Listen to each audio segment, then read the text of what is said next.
Quality और consistent performance के लिए सिर्फ सिल्वर पंप्स एंड मोटर्स, नाम याद रखना।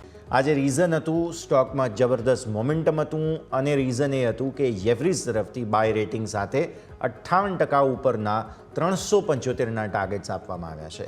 જેફરીઝ કહી રહ્યું છે કે શેરમાં હાલ આવેલો જે કંઈ પણ ઘટાડો છે તે હવે એક ખરીદીની તક બની રહી છે। બ્રેન્ટ અને નાયમેક્સ ક્રૂડ છે એ બંને 100 DMAને પાર કર્યા છે, જેનો પૂરો ફાયદો ONGCને મળશે।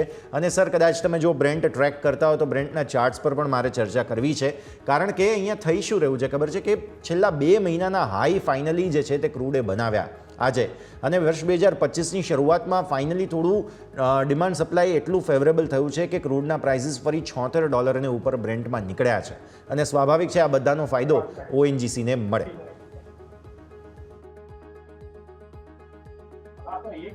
સૌથી પહેલા ONGC ની વાત કરી લઈએ। 258 પાસે કાઉન્ટર ટ્રેડ કરે છે।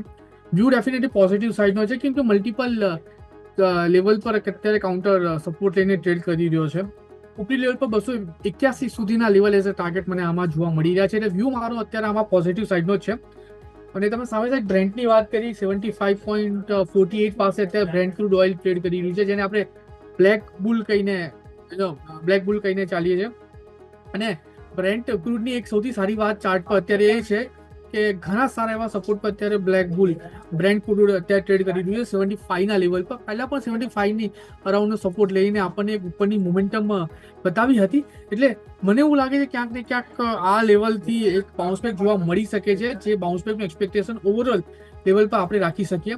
જો 75નો સપોર્ટ લે છે તો ઉપરી લેવલ પર 76 અને 76 જે દિવસે ક્રોસ કર્યું 81 સુધીના લેવલ બ્રેન્ટ ક્રૂડ બતાવવા માટે રેડી થઈ જશે, અને એ લેવલ પર આપણને એક બ્રેકઆઉટ પણ આવતા જોવા મળશે લાર્જર ટાઈમ ફ્રેમ ડિગ્રી પર।